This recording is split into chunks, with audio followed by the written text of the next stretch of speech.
Pharma భూమాయ ఏ విధంగా pharma భూమాయ చేస్తూ ఉన్నారు కొడంగల్లో, మరీ ముఖ్యంగా హకీంపేటలో ఏ విధంగా ఫార్మా భూమాయ చేస్తూ ఉన్నారు, దాని వెనకాల ఉన్నటువంటి కోణం ఏంటిది, దాని వెనకాల ఎవరెవరు చక్రం తిప్పిర్రు, ఏ విధంగా భూమిని లాక్కోవడం కోసం, ఆ పేద ప్రజల భూములను తీసుకోవడం కోసం, ప్రభుత్వానికి ఇప్పించడం కోసము కొంతమంది స్థానికంగా ఉన్నటువంటి కొంతమంది ఏ విధంగా కుట్రలు చేసిరో ఆ చెప్పేటువంటి ప్రయత్నం చేస్తాం మీకు.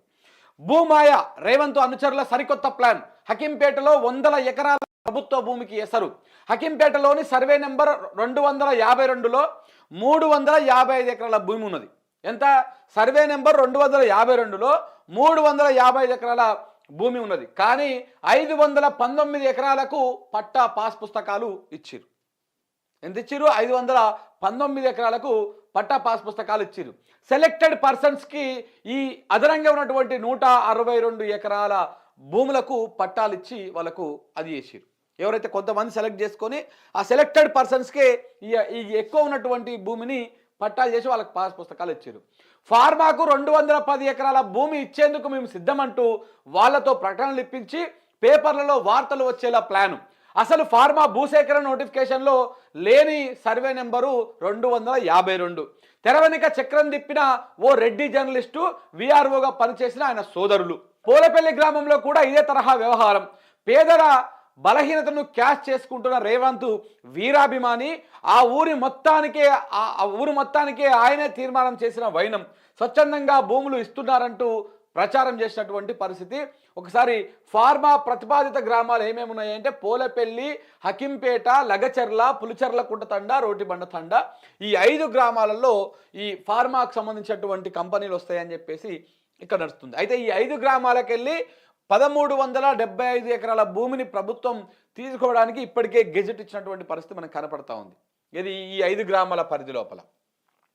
అయితే హకీంపేటలో అసలు భూమాయ. ఇక్కడ 252 సర్వే నెంబర్లో అధికారికంగా అంటే ఆ సర్వే నెంబర్లో ఉండాల్సినటువంటి భూమి మొత్తము 355 ఎకరాలు మాత్రమే.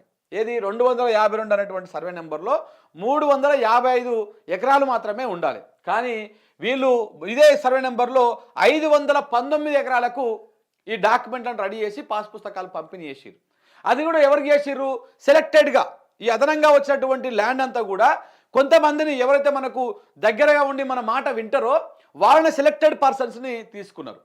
తీసుకొని వాళ్లకు మీ పేరు మీద ఈ 252 సర్వే నెంబర్లో మీకు 3 ఎకరాలు ఉంది, 4 ఎకరాలు ఉంది, 10 ఎకరాలు ఉంది, 5 ఎకరాలు ఉందని చెప్పేసి వాళ్ళకు చెప్పి నమ్మబలికిచ్చి వాళ్ళకు ఏదో జీరాక్సులు కొన్ని పాస్ పుస్తకాలు ఇట్లా వాళ్ళకి అందజేసిరు. అందజేస్తే వాళ్ళు కూడా భూమి లేనటువంటి వాళ్ళు కదా. ఈ భూమి లేనటువంటి వాళ్ళు కాబట్టి వాళ్ళు కూడా నమ్మిర్రు, అరే మనకు భూమి వస్తుంది కదా, సరే లేని భూమి మనకు వస్తుంది, ఇప్పుడు ఆ లేని భూమి మనకు వచ్చింది కాబట్టి వచ్చిన భూమిని మనం ఫార్మాసిటీకి, ఫార్మా కంపెనీలకు ఇస్తే మనకు పైసలు వస్తాయి. ఓ 3 ఎకరాలు అంటే ఎకరానికి 10 లక్షలు చొప్పున వేసుకున్నా కానీ 30 లక్షలు వస్తాయి, పుణ్యానికే వస్తాయి కదా.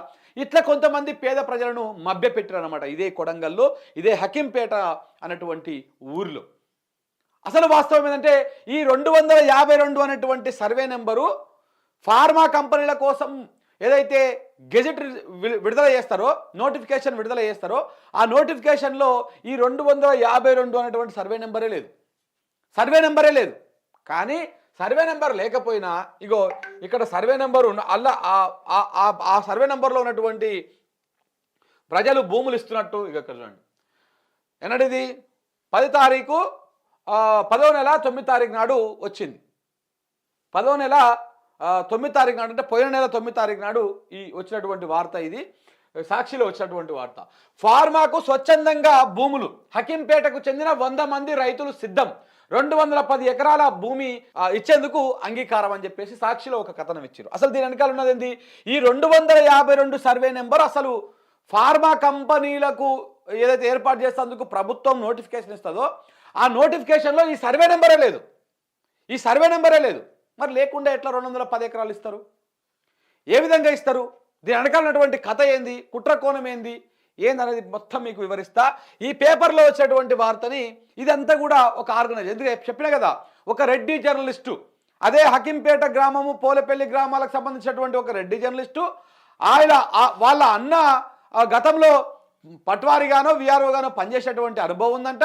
సో ఆయనతో పాటు కొంతమంది పైరవిదారులు కలిసి ఈ భూమాయ ఈ భూదంద వ్యవహారము రేవంత్ రెడ్డికి ఎక్కడ కూడా ఇబ్బంది రాకుండా ఈ ఫార్మా కంపెనీలకు ఈ భూములు మొత్తం అప్పయెప్పేటువంటి కుట్రతోటి ప్రయత్నము చేస్తున్నటువంటి కథ నడిపిస్తూ ఉంది. ఒక్కసారి ఇది మొత్తం చదివితే మీకు ఇంకా క్లియర్గా అర్థమవుతుంది.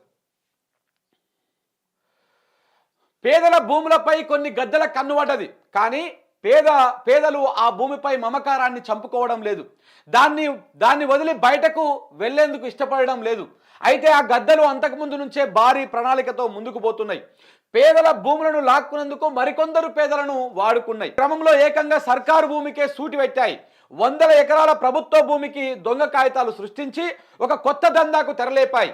వారితో సంతకాలు పెట్టించుకొని అంతా అయిపోయిందని ప్రచారం చేస్తున్నాయి.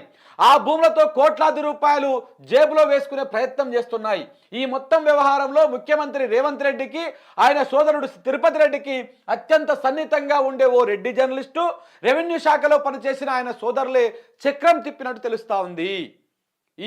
ఈ హకింపేట గ్రామంలో జరుగుతున్నటువంటి ఈ భూమాయ వెనకాల ఉన్నది రేవంత్ రెడ్డికి అత్యంత దగ్గరగా ఉండి, రేవంత్ రెడ్డి మనిషిగా పేరు పొందినటువంటి వ్యక్తి, ఒక రెడ్డి జర్నలిస్టు, దాంతోపాటు వాళ్ళ అన్నకు కూడా చాలా అత్యంత సన్నిహితులుగా ఉన్నటువంటి ఒక జర్నలిస్టు, వాళ్ళ సోదరులు కలిసి చేసినటువంటి ఈ భూదందా ఈ భూమాయ వెనకాల ఉన్నటువంటి వ్యవహారం ఇదంతా. అంటే లేని భూమిని అక్కడ ఉన్నదానికంటే ఎక్కువ భూమి పట్టాలు ఇప్పించి ఆ భూమిని కొంతమంది పేదలకు ఇప్పించి వాళ్ళని వలలో వేసుకొని వాళ్ళతో మేము ఫార్మాకు భూములు ఇస్తున్నాము అనేటువంటి ప్రకటనలు చేయించి సంతకాలు పెట్టించి మిగతా ఎవరైతే అసలు భూములు ఉన్నాయో, ఎవరైతే అసలు పట్టాలు ఉన్నాయో, ఎవరైతే నిజంగా ఆ భూముల మీద ఆధారపడి బతుకుతా ఉన్నారో పేద ప్రజలు, వాళ్ళ భూములు లాక్కోవడానికి ప్రయత్నాలు అనమాట ఒక అడుగు వేస్తున్నారు అనమాట అక్కడ నుంచి. అందులో భాగంగానే ఇట్లా పేపర్లల్లో వార్తలు చెప్పించేసి అసలు వాస్తవానికి కూడా అక్కడ మేము ఇస్తానటువంటి ఆ భూముల వరకు ఎవరికి కూడా లేవు. ఇవాళ కొన్ని యూట్యూబ్ ఛానల్స్ కూడా అదే హకింపేట గ్రామానికి, అదే పోలేపల్లి గ్రామానికి అక్కడికి పోయి కొన్ని బయటలు తెస్తా ఉన్నారు రైతుల కాడ నుంచి. వాళ్ళెవరికి కూడా భూములు లేకపోవడము, వాళ్ళెవరు కూడా ఆ భూములు ఉన్న ఆ ఫార్మాలో భూములు పోతున్నటువంటి వాళ్ళు కారు. అంటే కొంత పెయిడ్ బ్యాచ్ని పెట్టేసి అక్కడ ఈ బయట తీసుకొచ్చి ప్రచారం చేస్తున్నటువంటి పరిస్థితి కనబడతా ఉంది. సో కాబట్టి మిత్రులారా ఆలోచన చేయండి, ఇక్కడ పెద్ద కుంభకోణం జరుగుతూ ఉంది, భూమాయ జరుగుతూ ఉంది. దాని పేరు మీద కొన్ని వందల కోట్ల రూపాయలు దోసుకుంటున్నటువంటి పరిస్థితి కనబడతా ఉంది. ఇది మొత్తం చదివినాక ఇంకా మీకు అర్థమవుతుంది. కొడంగల్ నియోజకవర్గ పరిధిలోని ఫార్మా బాధిత గ్రామాల్లో కొందరు అక్రమార్కులు నయాదందాకు తెరలేపినట్టు తెలుస్తోంది. ఫార్మా పేరు చెప్పి వందల ఎకరాల ప్రభుత్వ భూమికి ఎసరు పెట్టారని సమాచారం. కోట్లాది రూపాయలు మింగేందుకు వీళ్ళు ఏ విధంగా ప్రయత్నాలు చేస్తూ ఉన్నారు. ఇందులో పేదలను పావులు వాడుకుంటున్నారు. కొడంగల్ నియోజకవర్గం దుద్యాల మండలం లగచర్ల, పోలపల్లి, పులిచెర్లకుంట తండ, రోటిబండ తండ, హకింపేట గ్రామాల పరిధిలో ఫార్మా క్లస్టర్లు ఏర్పాటుకు రేవంత్ రెడ్డి సర్కార్ నిర్ణయం తీసుకుంది. అయితే ఇప్పటికే హకింపేట మినహా మిగతా గ్రామాలన్నింటికీ భూసేకరణకు సంబంధించిన నోటిఫికేషన్ ఇచ్చింది. భూములు పోతాయని అధికారులు చెబుతున్న నోటిఫికేషన్లో గ్రామం పేరు లేకపోవడం పైన అనుమానాలు కలుగుతూ ఉన్నాయి. అయితే హకింపేట గ్రామ పరిధిలోని 252 సర్వే నెంబర్లో వాస్తవానికి రెవెన్యూ రికార్డుల ప్రకారము 355 ఎకరాల భూమి ఉండాలి. కానీ ఇప్పుడు ఆ సర్వే నెంబర్ పేరిట 519 ఎకరాల భూమికి డాక్యుమెంట్లు తయారైనాయి, ఇంకా తయారవుతూనే ఉన్నాయని స్థానికులు చెప్తా ఉన్నారు. అలా ఎలా సర్వే నెంబర్ పరిధికి మించి డాక్యుమెంట్లు తయారవుతున్నాయనేది ఆసక్తికరంగా మారింది. ఏడాది కాలంగా ఈ వ్యవహారం మరింత ఊపందుకుందని చెప్తున్నారు. ఫార్మా క్లస్టర్ ప్రకటించిన తర్వాత అడ్డు అదుపు లేకుండా నడుస్తోందని స్థానికులు అంటా ఉన్నారు. స్థానికుడైన ఓ రెడ్డి జర్నలిస్టు కుటుంబ సభ్యులే దీని వెనకాల ఉన్నట్టుగా తెలుస్తోంది. అతని సోదరుడు గతంలో పట్వారీగా పనిచేసిన మరో సోదరుడితో కలిసి ఈ తతంగం అంతా నడిపిస్తున్నట్టుగా స్థానికులు ఆరోపిస్తున్నారు. ఇదంతా ప్రభుత్వ పెద్దలు వారి కుటుంబ సభ్యుల కనుసన్నల్లోనే జరుగుతుందని ప్రచారం కూడా జరుగుతూ ఉంది. అంటే ఇది ఓన్లీ ఆ రెడ్డి జర్నలిస్టు కుటుంబమే కాదు, ఇది వాళ్ళతోని నడిపించేది ఎంత వెనకంగా సూత్రధారి మొత్తము స్థానికంగా ఉన్నటువంటి తిరుపతి రెడ్డి గారు, మన ముఖ్యమంత్రి రేవంత్ రెడ్డి గారు నడిపిస్తున్నట్టుగా ఆ స్థానికులు చెప్తున్నటువంటి మాట. ఎందుకంటే మా భూములను తీసుకోవాలంటే ముందు ఇక్కడ నుంచి నరక్క రావాలని చెప్పేసి ఈ రకంగా ప్లాన్ చేశారనమాట. అందుకే ఆ జర్నలిస్టు కుటుంబానికి ఇటీవల అకస్మాత్తుగా పెద్ద ఎత్తున ఆస్తులు సమకూరాయని స్థానికులు చెప్తా ఉన్నారు.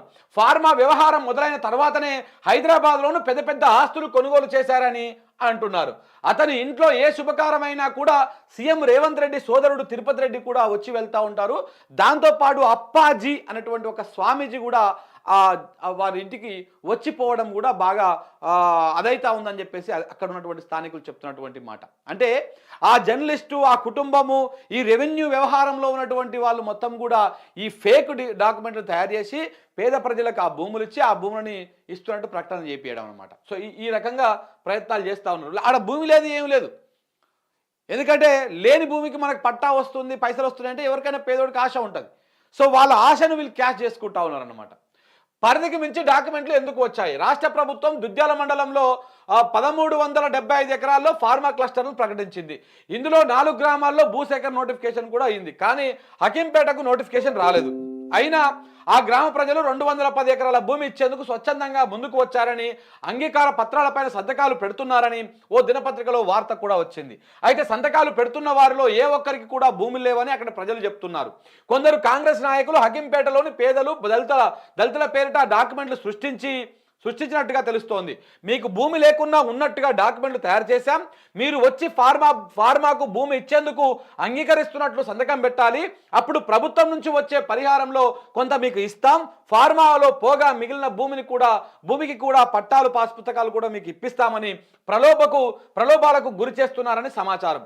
వారిని తీసుకెళ్లి అంగీకార పత్రాలు రాస్తున్నట్టు ఫోటోలు తీసుకొని అందరూ భూములు ఇస్తున్నారని ప్రభుత్వం ప్రచారం చేస్తున్నట్టుగా తెలుస్తోంది. ఇలా కొన్ని వందల ఎకరాల ప్రభుత్వ భూమికి డాక్యుమెంట్లు, పాస్ పుస్తకాలు కూడా సృష్టించినట్టు స్థానికులు అనుమానం వ్యక్తం చేస్తూ ఉన్నారు. ఇదే దీనికి సంబంధించి ఇట్లా ఫేక్ తయారు చేస్తున్న గతంలో ఫిర్యాదు చేసినా కానీ కలెక్టర్లు కానీ లేకపోతే అక్కడ ఉన్నటువంటి అధికారులు కానీ రెవెన్యూ అధికారులు కానీ ఎవరు పట్టించుకోలేదంట. ఎంత డ్రామా అంటే చూడండి మిత్రులారా, ఈ హకీంపేట అనేటువంటి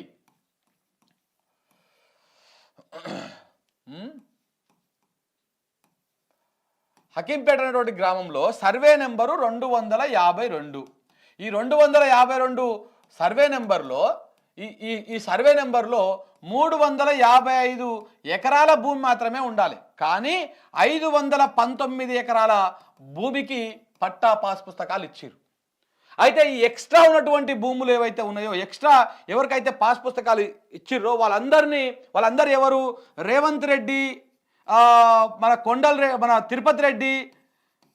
సో వీళ్ళు చెప్పినట్టు వినాలే. దాంతోపాటు ఇక్కడ స్థానికంగా ఉన్నటువంటి ఒక రెడ్డి జర్నలిస్టు కూడా ఇక్కడ స్థానికంగా ఎవరైతే మన మాట వింటారో వాళ్ళకే ఈ అదనంగా ఎక్కువ భూమి లేకపోయినా కానీ వాళ్ళకి భూమి ఉన్నట్టు పత్రాలు సృష్టించి వీళ్ళతోటి మేము ఫార్మా కంపెనీలకు భూమి ఇస్తున్నట్టు వాళ్ళతోని ఒక సంతకాలు పెట్టించి, మీకు భూమే లేదు కదా, లేని భూమిని మీకు ఉన్నట్టు మేము పట్టాలు తయారు చేస్తాము, అది మేము ఫార్మాకి ఇస్తున్నామని ప్రకటన ఇవ్వండి, ఆ వచ్చేటువంటి పైసలల్లా మేము మీకు కొంత ఇస్తాము, మేము కొంత మింగుతాం అన్నటువంటి విధంగా కుట్రకు ప్లాన్ లేపారు. అంటే ఆడ భూమి లేదు, ఏం లేదు, వీళ్ళు ఒక పత్రాలు మాత్రం సృష్టించి ఈ రకమైనటువంటి ప్రయత్నాలు చేస్తూ ఉన్నారు అనమాట. అంటే ఎంత దుర్మార్గం జరుగుతూ ఉంది చూడండి. ఎందుకంటే పాపం ఈడ ఈ 164 ఎకరాలు అదనంగా పట్టా అయినటువంటి పేద ప్రజలు వాళ్ళది అంటే వాళ్ళు చేస్తున్నది మోసం అనేటువంటి విషయాన్ని వాళ్ళు గమనించారు. ఎందుకంటే మాకు లేకపోయినా వస్తుంది కదా ఎంతో కొంత అనేటువంటి ఆశ వాళ్ళకు ఉంటుంది. కానీ వీళ్ళని అడ్డం పెట్టుకొని స్వచ్ఛందంగా పోరాటం చేస్తున్నటువంటి ఈ లగచర్ల కావచ్చు, ఈ రోటిబండ తండా కావచ్చు, పులిచెర్లకుంట తండా కావచ్చు, ఇంకొకటి ఏంది పోలేపల్లి కావచ్చు, హకీంపేట కావచ్చు, ఈ 5 గ్రామాలలో ఉన్నటువంటి నిజంగా భూములు కోల్పోతున్నటువంటి ప్రజలు చాలా ఇబ్బందులకు గురవుతూ ఉన్నారు. ఎందుకంటే వీళ్ళు ఇచ్చిరు అని చెప్పేసి అయిపోయింది అని చెప్పేసి ప్రచారం చేస్తే ఇక అందరు ఇచ్చినాక మనం ఏం చేస్తామో మనం గిడిద్దాము, ఆ ప్రభుత్వంతో మనం ఎడగొట్లాడతాము, ఈ కేసులు, కోర్టులు, పంచాయతీ మనకేడవుతుంది, ఇదంతా మనం ఏడవుతామని చెప్పేసి అది కూడా ఇచ్చేటువంటి పరిస్థితి ఉంటుంది. సో కాబట్టి ఇదంతా కూడా ఒక భయంకరమైనటువంటి కుట్ర.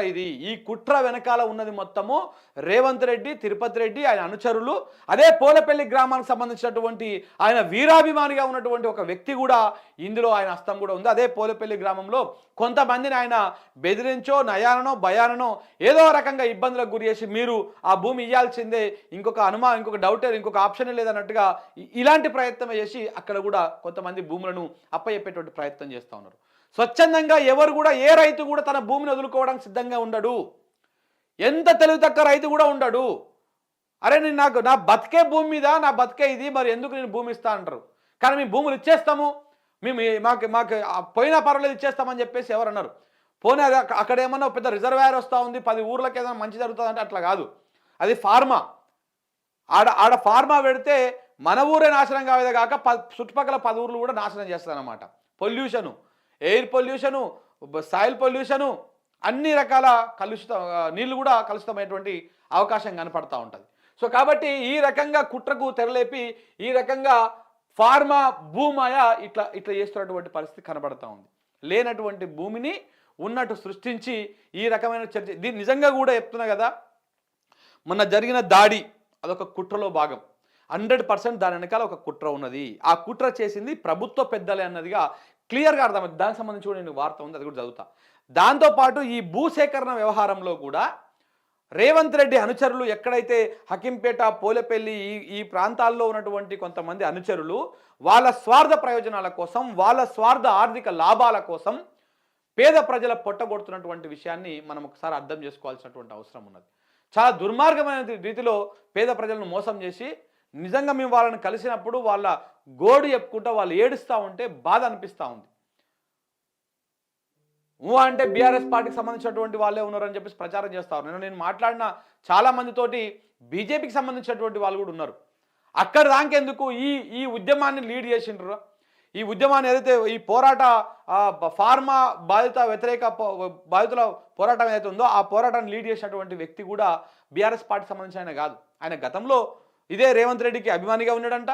తర్వాత ఆయన ఆ ఓటుకు నోటు కేసు వ్యవహారం అయిపోయిన తర్వాత మళ్ళా ఆయన వేరే ప్లాట్ఫామ్ బీజేపీ లాంటి ప్లాట్ఫామ్ కొంత దాంట్లో ఉన్నాడు. అట్లా అన్ని పార్టీలకు సంబంధించినటువంటి వాళ్ళు, అన్ని వర్గాలకు సంబంధించినటువంటి వాళ్ళు ఉన్నారు అందులో.